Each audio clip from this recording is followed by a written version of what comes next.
Hello guys, कैसे हैं आप सब। आई होप आप सब अच्छे होंगे। चैनल पर न्यू हो तो चैनल को सब्सक्राइब करें। वीडियो अच्छी लगे तो कमेंट कर ज़रूर बताना, लाइक करना ना भूलें। चलो इस कहानी को शुरू करते हैं। इस कहानी की लेखक है सहयोगिता। आप उनकी स्टोरी प्रतिलिपि ऐप पर देख सकते हैं। प्यार का नाता 15। तेरे द्वार खड़ा एक जोगी। अनंत, शांतनु और नील वहां से चले गए थे।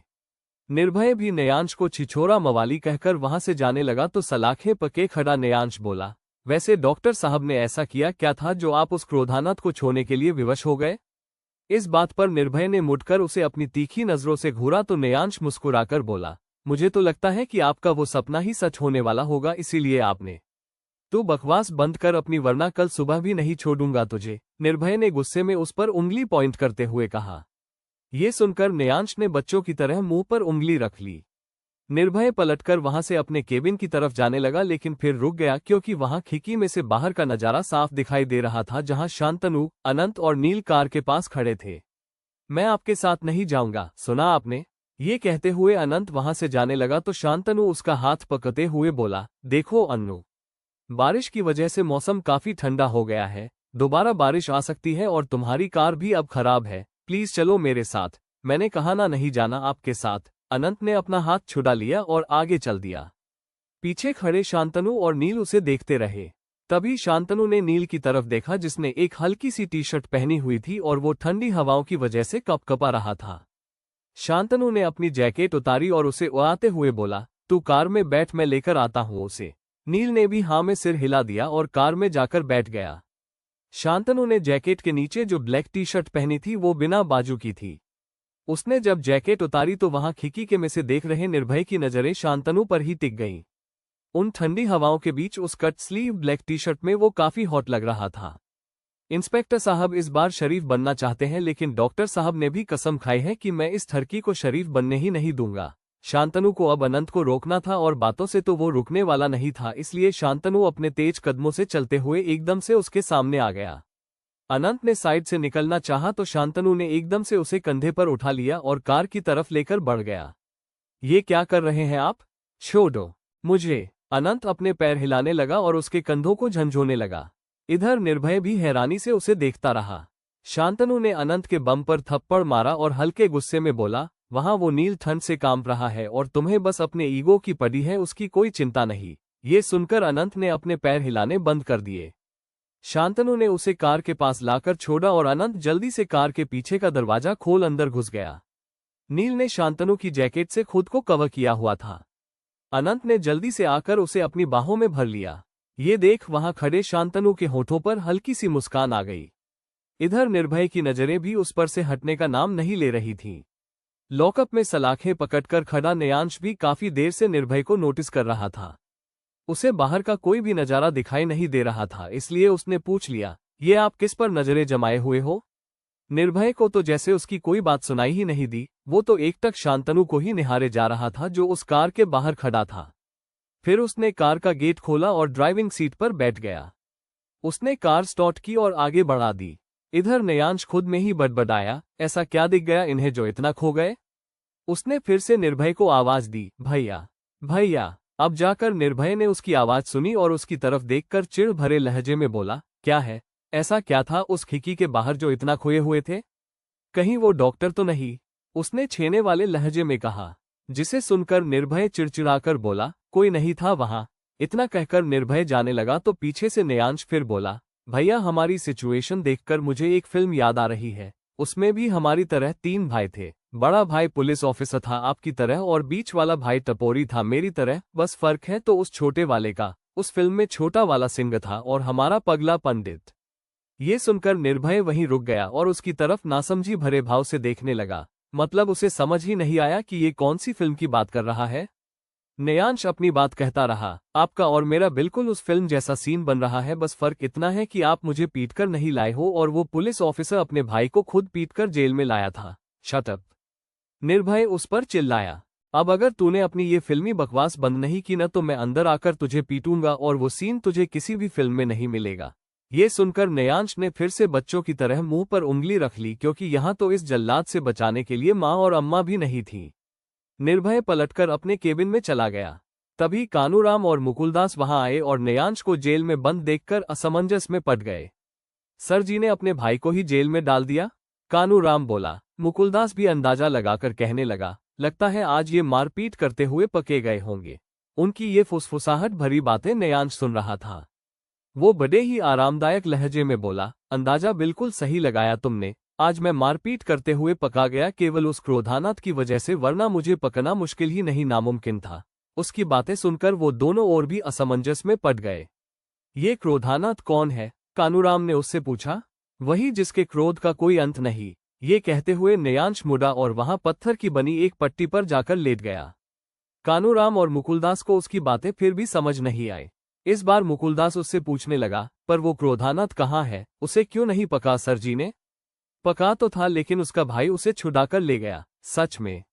भाई हो तो ऐसा? उस क्रोधानत ने बेचारे को इतना कुछ सुना लिया, फिर भी उसे छुड़ाया उसने। और एक मेरा भाई है जिसने जेल में लाकर पटक दिया और अभी तक ये भी नहीं पूछा कि तूने खाना खाया या नहीं। अरे इतना जुल्म तो कोई कैदियों पर भी नहीं करता जितना ये जल्लाद अपने भाई पर कर रहा है। नेयांश ऐसे बोला जैसे कितने जुल्म हुए हों उस पर। तभी हम सोचे कि सर जी ने इतना खाना क्यों मंगवाया? कानूराम बोला। ये सुनकर नेयांश एकदम से उठकर बैठ गया और उनकी तरफ सवालिया नजरों से देखकर बोला, खाना? हाँ खाना, जीप में ही रखा है, अभी लेकर आता हूँ। ये कहकर कानूराम जल्दी से गया और खाने के 2 बड़े टिफिन ले आया। उसके हाथ में घर के टिफिन देख नेयांश के चेहरे पर हैरानी भरी मुस्कान आ गई। आज निर्भय नाइट पेट्रोलिंग पर था और सारी रात घर नहीं आने वाला था, इसलिए माँ ने उसके लिए खाना भेजा था। फिर निर्भय ने फोन करके उनसे ज्यादा खाना भेजने को बोल दिया। यहाँ घर पर सब लोग डाइनिंग टेबल पर खाना ही खा रहे थे। निर्भय का तो सबको पता था, लेकिन नेयांश को वहां ना पाकर अनुराग पूछने लगे, ये नायु क्यों नहीं आया खाने के लिए? कार्तिक भी खाते हुए रूपाली से बोला, हाँ माँ, मुझे भी भाई काफी देर से नहीं दिखे। तभी कुमुदिनी कहने लगी, मुझसे तो कहकर गया था कि वो कुछ दिनों से काम की तलाश कर रहा था, उसी के सिलसिले में गया है, लेकिन इतना वक्त लग जाएगा ये नहीं बताया था उसने। रूपाली तो एकदम चुप खड़ी थी। शायद उसे निर्भय ने सब सच बता दिया था कि इस वक्त नेयांश लॉकअप में बंद है। वो सबको बता तो देती, लेकिन विश्वजीत की वजह से उसने चुप रहना ही ठीक समझा, क्योंकि वो तो ये सब जानकर ना जाने क्या करेंगे। कुमुदिनी की बात पर विश्वजीत काफी गंभीर होकर कहने लगे, वैसे हमें तुम्हारी बातों पर यकीन तो नहीं कि वो काम की तलाश कर रहा था और उसी के सिलसिले में गया है, लेकिन अगर ये बात सच है तो फिर ठीक है, हम भी देखते हैं कि ये कौन सा काम करेगा। यहाँ लॉकअप में नेयांश ने खाना खाया और खाकर आराम से उस पत्थर की बनी पट्टी पर लेट गया। घर से ज्यादा सुकून तो इस जेल में है, वरना वहां तो बाबा जब देखो गुर्राते ही रहते हैं। खाना तक हराम कर दिया है मेरा। वैसे मुझे दिखावे के लिए कोई ना कोई काम तो पकना ही पड़ेगा, वरना ये बाबा किसी दिन मुझे कच्चा चबा जाएंगे। वो खुद में ही कहता रहा, फिर आंखें बंद कर ली। इधर निर्भय ने भी खाना खा लिया था और अपनी कुर्सी पर बैठा शांतनु के बारे में ही सोच रहा था। डॉक्टर साहब काफी जिम्मेदार मालूम पड़ते हैं। इसके दोनों भाई सगे नहीं हैं, फिर भी इतनी चिंता। जिसमें वो स्टुपिड डॉक्टर तो इसे कुछ समझता भी नहीं है, फिर भी उसकी इतनी चिंता। मेरा अगर कोई भाई ऐसा हो तो कूटकर रख दूं, लेकिन ये फिर भी उसके नखरे उठा रहा है। उसे उठाकर कार तक लाया। इसकी जगह मैं होता तो उठाकर पटक देता। पहली बात तो जेल से छुड़ाता ही नहीं, लेकिन इसे ना जाने कौन सी चुल मची थी। यूं नहीं कि पड़ रहने देता उसे जेल में, सुबह तक सारी अक्ल ठिकाने आ जाती। मैं तो पड़े रहने देता तुम्हें जेल में, लेकिन तुम्हें छुड़ाया केवल मौसा जी की वजह से। उन्हें अगर ये सब पता चल जाता तो क्या होता? ड्राइव करता हुआ शांतनु बोला, जो होता मैं निपट लेता, आपको बीच में घुसने की क्या जरूरत थी? अनंत चिड़चिड़ाकर बोला, मैं नील की वजह से आया था, उसने मुझे फोन किया था। शांतनु ने कहा। अनंत ने नील की तरफ देखा जिसकी आंखें बंद थीं। उसे इस तरह देख अनंत थोड़ा घबराते हुए बोला, नील, नील। उसकी आवाज पर शांतनु ने भी पीछे पलटकर देखा। क्या हुआ? ये आंखें नहीं खोल रहा, शायद बेहोश हो गया ठंड की वजह से, अनंत ने नील के गाल पर हाथ रखकर कहा। शांतनु कार की स्पीड बढ़ाते हुए बोला, डोंट वरी, घर आने ही वाला है। कुछ ही पल में उसने घर के सामने कार रोकी। अनंत ने जल्दी से नील को कार से बाहर निकाला और घर के अंदर ले गया। शांतनु उन दोनों को अपने घर ही ले आया था, क्योंकि उनके घर ले जाता तो उन दोनों की कीचड़ में सनी हालत देखकर इंद्रजीत कई तरह के सवाल करते, और अब तो नील बेहोश भी था तो और भी प्रॉब्लम हो जाती। अंदर मीना ने जब नील को अनंत की गोद में बेहोश देखा तो वो घबराकर बोली, ये क्या हुआ इसे? ठंड की वजह से बेहोश हो गया है, अनंत ने कहा और उसे कमरे की तरफ ले गया। शांतनु भी पीछे ही था। उन्होंने नील के कीचड़ में सुने गीले कपड़ों को उतार दिया और रूम का हीटर चालू कर दिया। थोड़ा बहुत शरीर पर लगा कीचड़ गीले कपड़े से साफ कर दिया और उसे बेड पर लिटाकर रजाई ओढ़ा दी। मीना बेड पर उसके बगल में ही बैठी थी और उसके सिर पर हाथ फेर रही थी। अनंत वॉशरूम में नहाने गया था। शांतनु बेड के दूसरी तरफ आकर नील के पास बैठा और उसकी तरफ देखते हुए बोला, ठंड की वजह से बेहोशी। सुनने में कितना नॉर्मल लगता है, लेकिन जब इसी चीज को हम डॉक्टर बीमारी का नाम देते हैं तब जाकर लोग सीरियस होते हैं। नील के सिर पर हाथ फेर रही मीना अपनी आंखों में आंसू लाते हुए बोली, मुझे तो हमेशा ये चिंता लगी रहती है कि भगवान ना करे कि ये कभी अकेला ऐसी स्थिति में फंस गया तब क्या होगा। शांतनु उन्हें हिम्मत बंधाते हुए बोला, चिंता मत करो माँ, इस बीमारी का इलाज चल रहा है। भगवान ने चाहा तो ये एक दिन बिल्कुल ठीक हो जाएगा, लेकिन तब तक इसका बहुत ध्यान रखना पड़ेगा और अपने भाई का ध्यान रखने के लिए मैं हूँ। अनंत वहां आते हुए बोला। उसका इशारा शांतनु की तरफ ही था। उसे देखकर शांतनु बेड पर से उठा और गंभीर होकर बोला, देखा हमने कि तुम कितना अच्छे से ध्यान रखते हो इसका। बीच सड़क पर लड़ाई झगड़ा करने से पहले ये नहीं सोचा कि तुम्हारे साथ नील भी है। अगर उसे कुछ हो जाता तो कौन जिम्मेदार होता? लड़ाई झगड़ा मैंने नहीं बल्कि उस पागल छिछोरे ने शुरू किया था, अनंत ने भी गंभीर होकर कहा। तुम तो जैसे दूध के धुले हो ना, अच्छे से जानते हैं हम तुम्हें, तुमने भी उसके साथ जरूर कुछ किया होगा तभी बात इतनी आगे बढ़ी। शांतनु की इस बात पर अनंत ने उसे घूरकर देखा। उसे इस तरह देखकर शांतनु सख्ती भरी लहजे में बोला, इस तरह घूरना बंद करो, हम कुछ कहते नहीं हैं, इसका मतलब ये नहीं कि तुम अपनी मनमानी करोगे। चलो मत करो हमारी परवाह, लेकिन कम से कम अपने छोटे भाई के बारे में तो सोच लिया करो, उसकी जान तो खतरे में मत डालो। तभी मीना उन दोनों के बीच में आकर शांतनु से बोली, अब रहने दे, जो हो गया सो हो गया। अन्नू आगे से ऐसा कुछ नहीं करेगा, मैं समझाऊंगी इसे। उन्होंने अनंत के सिर पर हाथ रखते हुए कहा। शांतनु फिर कुछ ना कहकर उस कमरे से बाहर निकल गया। अनंत उसे जाते हुए देखता रहा और मन ही मन गुस्से में बोला, ये खड़ूस मुझे इतना कुछ सुनाकर चला गया और मैं कुछ नहीं बोल पाया। ये इतना रौब कैसे जमा लेता है मुझ पर, समझता क्या है खुद को? मीना ने जब अनंत की गुस्से वाली शक्ल देखी तो वो उसका गुस्सा कम करने के लिए शांतनु को ही कोसते हुए बोली, इसीलिए सब इसे खड़ूस बोलते हैं। यूं नहीं है कि कोई बात प्यार से समझा दे, लेकिन नहीं, इसे तो अपना खड़ूसपन दिखाना है। हाँ मासी, जब देखो मुझ पर रौब जमाते रहते हैं। कभी कभी तो ऐसा लगता है कि ये आपके बेटे हैं ही नहीं, पूरे के पूरे मेरे डैडी पर गए हैं। ये सुनकर मीना ब्लैंक हो गई। बात तो सच थी, शांतनु का स्वभाव था तो इंद्रजीत जैसा ही। वो तो गनीमत ये थी कि शांतनु का रूप रंग मीना पर चला गया, वरना इंद्रजीत समझ जाते कि ये उन्हीं का बेटा है। फिर मीना ने हंसकर उसकी बात टाली दी और अनंत के सिर पर चपत लगाते हुए बोली, ना जाने क्या क्या बोलता है, अभी अगर उसने सुन लिया तो फिर से आकर सुनाएगा तुझे। सुनाने दो, मैं भी देख लूंगा, अनंत निडर होकर बोला। अच्छा, दरवाजे पर खड़े शांतनु ने कहा, जिसे सुनकर अनंत अंदर ही अंदर सहम गया, लेकिन उसने ये चीज अपने चेहरे पर जाहिर नहीं होने दी और चुपचाप नील के बगल में बेड पर जाकर बैठ गया। उसे इस तरह देख मीना ने वहीं से ही शांतनु को थप्पड़ दिखाकर जाने को कहा तो वो कुछ ना कहकर वहां से चला गया।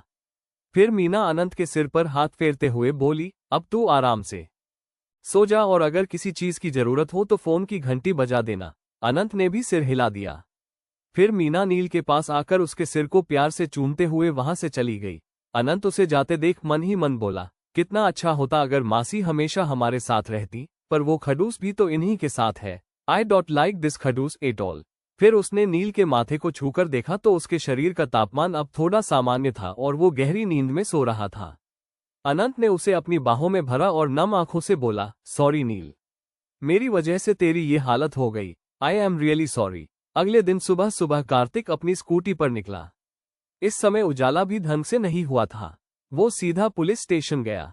उसने बाहर स्कूटी खड़ी की और उस पर से उतरकर अंगड़ाई लेते हुए बोला, आज बताऊंगा भाई को कि कितना दिमाग है इस पगले में। इस वक्त वो ब्लैक लोअर और ब्लू टी शर्ट में था। सिर पर केप लगाई हुई थी। पंडित जी, ये क्या रूप बना रखा है आपने? अगर किसी कॉलेज वाले ने देख लिया तो क्या सोचेगा आपके बारे में? कार्तिक अंदर आया। कानूराम और मुकुलदास अपनी कुर्सियों पर बैठे थे, लेकिन उनके सिर सामने टेबल पर पड़े थे। अरे धड़ से अलग नहीं थे, मतलब वो कुर्सी पर बैठे हुए ही टेबल पर सिर रखकर सो रहे थे। कार्तिक ने लॉकअप की तरफ देखा, जहां नयांश पत्थर की बनी पट्टी पर आराम से खर्राटे मारकर सो रहा था। उसे देख कार्तिक के होठों पर शातिर मुस्कान आ गई। उसने अपना मोबाइल निकाला और उसकी कई सारी अच्छी अच्छी फोटोज ले ली। भविष्य में काम आएंगी आपके भयादोहन के लिए, उसने फोन पॉकेट में वापस रखते हुए कहा। फिर वो मुड़ा तो सामने निर्भय खड़ा था। उसे देखकर कार्तिक पहले तो चौंक गया, लेकिन फिर जबरदस्ती मुस्कुरा दिया। निर्भय अपने हाथ फोल्ड करते हुए बोला, तू इतनी सुबह सुबह यहाँ क्या कर रहा है? कुछ नहीं भैया, मुझे तो बस आप दोनों की याद आ रही थी, इसलिए देखने चला आया। अब मैं चलता हूँ। ये कहकर कार्तिक वहां से जाने लगा तो निर्भय ने उसका कॉलर पकड़कर वापस पीछे खींच लिया। पुलिस वाले से झूठ बोलना इतना आसान नहीं है। उसने कार्तिक को वापस उसी जगह खड़ा कर दिया। कार्तिक दांत चमकाते हुए बोला, मैं इनकी कुछ पिक्स निकालने आया था ताकि फ्यूचर में जरूरत पड़ने पर इन्हें बाबा के सामने ब्लैकमेल कर सकूं। निर्भय हैरानी से बोला, अबे इतना दिमाग कहां से आया तेरे अंदर? जहां से आप दोनों में आया है। ये कहकर कार्तिक ने खुद को उससे छुड़ाया और वहां से बाहर भाग गया। उसे जाते देख निर्भय खुद से ही बोला, आजकल ये किट्टा भी बहुत होशियार होता जा रहा है। फिर उसने लॉकअप की तरफ देखा और वहां जाकर उसका लॉक खोलने लगा। वो अंदर आया और नेयांश को हिलाते हुए बोला, चल उठ, सुबह हो गई है। हाँ तो आप जाओ ना थाने, मुझे क्यों जगा रहे हो? नेयांश नींद में ही उबासी लेते हुए बोला और दूसरी तरफ करवट लेकर सो गया। निर्भय ने वहां मटके के ऊपर रखे गिलास की तरफ देखा जिसमें पानी था। उसने वो पानी नेयांश के मुंह पर डाल दिया। अरे घर में बारिश कैसे आ गई? नेयांश एकदम से चिल्लाता हुआ उठा। उसकी आवाज सुनकर कानूराम और मुकुलदास भी उठ गए। निर्भय ने पानी का गिलास वापस मटके पर रख दिया। नेयांश ने चारों तरफ देखा और बोला, ओह, मैं तो नींद में भूल ही गया था कि मैं जेल में हूं। सामने खड़ा निर्भय बस उसे देख रहा था। उसे देख नेयांश अपने चेहरे पर से पानी साफ करते हुए बोला, पुलिस स्टेशन में कैदियों को ऐसे उठाया जाता है? उठाया तो डंडे के जोर पर जाता है। अगर तेरी इच्छा हो तो मैं वो भी पूरी कर दूंगा, निर्भय ने काफी गंभीर होकर कहा। नेयांश ने ना में सिर हिला दिया और उस पट्टी पर से उठते हुए बोला, वैसे ये सीन भी उस फिल्म में था, लेकिन उस पुलिस ऑफिसर भाई ने पानी नहीं डाला था, बल्कि उस जेल के कैदी ने ही पानी डाला था, वो भी बाल्टी भरकर। हा हा हा हा। फिर से उसकी ये फिल्मी बकवास सुनकर निर्भय का दिमाग खराब होने लगा। तू अबे जा यहां से, वरना मैं तुझे पीट दूंगा। उसकी शक्ल देख नेयांश हंसकर बोला, लगता है आपको फिल्म का नाम याद नहीं आ रहा, इसलिए चिचिधा रहे हो। तू बिना पिटे जाएगा नहीं। निर्भय ने हाथ उठाया तो नेयांश बिजली की फुर्ती से वहां से भाग निकला। कानूराम और मुकुलदास पहले तो हैरानी से ये सब देख रहे थे, लेकिन फिर उन्हें हंसी आ गई। निर्भय ने जब उन दोनों को घूरा तो वो दोनों चुप हो गए। इधर वैदिक बाइक पर शमन के घर पहुंचा। आज नील को साथ में ना देखकर शमन बोला, आज नील नहीं आया साथ में? मैंने उसे फोन किया तो उसके बिग ब्रो ने फोन उठाया। वो बोले कि उसकी तबीयत ठीक नहीं है, इसलिए वो आज कॉलेज नहीं आएगा। वैदिक ने थोड़ा उदास मन से कहा। शमन भी उदास होते हुए बोला, उसके बिना तो हमारा भी मन नहीं लगेगा। एक काम करते हैं, हम भी आज छुट्टी मार लेते हैं, वैदिक ने कहा। बिल्कुल नहीं, शमन के दादाजी वहां आते हुए बोले। इस वक्त वैदिक बाइक पर बैठा था और सामने लोहे के बने गेट के दूसरी तरफ शमन और उसके दादाजी खड़े थे। दादाजी वैदिक को देखते हुए बोले, मैंने कही तुम दोनों कॉलेज की छुट्टी बिल्कुल ना करोगे। नीलकंठ की तबीयत खराब है, इसका मतलब ये तो ना कि तुम दोनों भी कॉलेज ना जाओ, उसके बिना मन नहीं लगेगा, वैदिक ने उनसे कहा। मैंने कही तुम दोनों वहां मन लगाने जाते हो या पने? अरे अगर तुम दोनों जाओगे तो उस नीलकंठ की भी पढ़ाई में मदद कर पाओगे, वरना फिर तीनों ही किसी और से काम पूछते फिरना।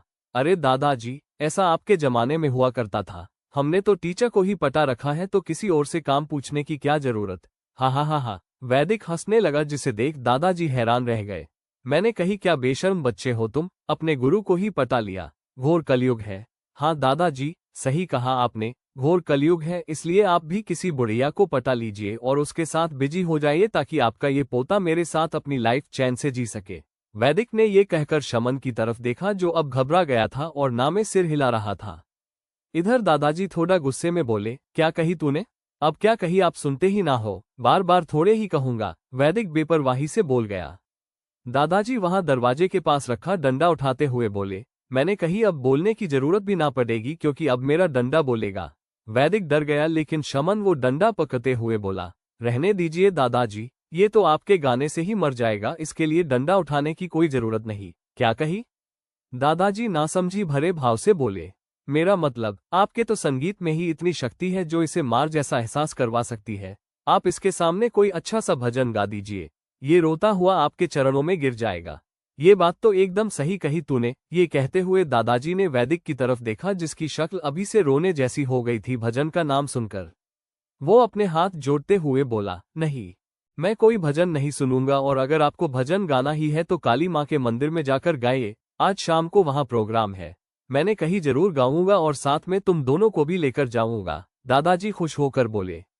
अब बहुत कह ली आपने, अब जाने दीजिए हमें, चल रे, वैदिक ने चिचिधाकर कहा और शमन से अपनी बाइक पर बैठने का इशारा कर दिया।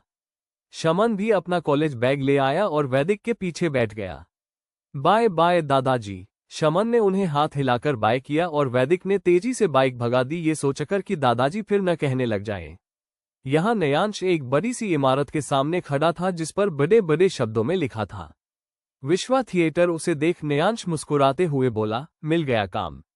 तभी पीछे से एक लड़की उसके कंधे पर हाथ रखते हुए बोली, नायो, ये सब क्या है? नयांश बस मुस्कुराता रहा और वो लड़की उसके सामने आकर बोली, मुस्कुराना बंद कर और ये बता कि तूने हमारे इस सीबीआई ऑफिस पर थिएटर का बोर्ड क्यों टांग दिया? क्योंकि अभी समय की यही मांग है, हम अपनी पहचान किसी को नहीं बता सकते और मेरे बाबा ने मुझे आवारा गुंडा कहकर जीना हराम किया हुआ है, इसलिए मैंने इस बेनाम ऑफिस पर थिएटर का बोर्ड लगा दिया। लेकिन सिर्फ बोर्ड लगाने से ही कुछ नहीं होगा, हमें ये थिएटर शुरू भी करना पड़ेगा और मुझे नहीं लगता कि इस इंटरनेट के जमाने में कोई तेरा ये थिएटर देखने आएगा। वो लड़की बोली, यही तो मैं चाहता हूँ कि कोई ना आए, ना कोई आएगा और ना ही हमें इस पर मेहनत करनी पड़ेगी। फिर ये बोर्ड क्यों लगाया? बस दिखावे के लिए, ताकि मेरे बाबा का मुंह बंद हो जाए, और अगर कभी वो देखने आ गए तो एक दिन का प्रोग्राम तैयार कर लेंगे, उसमें कौन सी बड़ी बात है। आखिर वो लड़की उसके आगे हार मानते हुए बोली, तुझसे कोई नहीं जीत सकता। नहीं रूहानी, कल एक इंसान मुझसे जीत गया। नयांश कहीं खोया हुआ सा बोला। उस लड़की जिसका नाम रूहानी है, उसने नयांश के चेहरे के आगे हाथ हिलाया और बोली, कौन जीत गया तुझसे? नयांश अपने अवचेतन से बाहर आया और ना में सिर हिलाते हुए बोला, कोई नहीं, शायद मैंने कल सपना देखा था। हाँ, अब ध्यान आया कि अगर सच बोला तो बेइज्जती हो जाएगी, इसलिए सपना कहकर टाल दो। इधर वैदिक और शमन कॉलेज आ गए थे। वो दोनों कॉरिडोर में चल रहे थे, तभी कार्तिक उनके सामने पड़ गया। उनके साथ नील को ना पाकर वो पूछने लगा, वो नीलोचन नहीं आया तुम्हारे साथ? वैदिक और शमन समझ गए कि ये नील के बारे में पूछ रहे हैं। शमन उदास मन से बोला, हाँ पंडित जी, आज उसकी तबीयत खराब है। कार्तिक को भी मन ही मन बहुत बुरा लगा, लेकिन वो कर भी क्या सकता था। फिर वो कुछ ना कहकर आगे बढ़ गया। उसकी ये उदासी वैदिक और शमन से छिप नहीं पाए।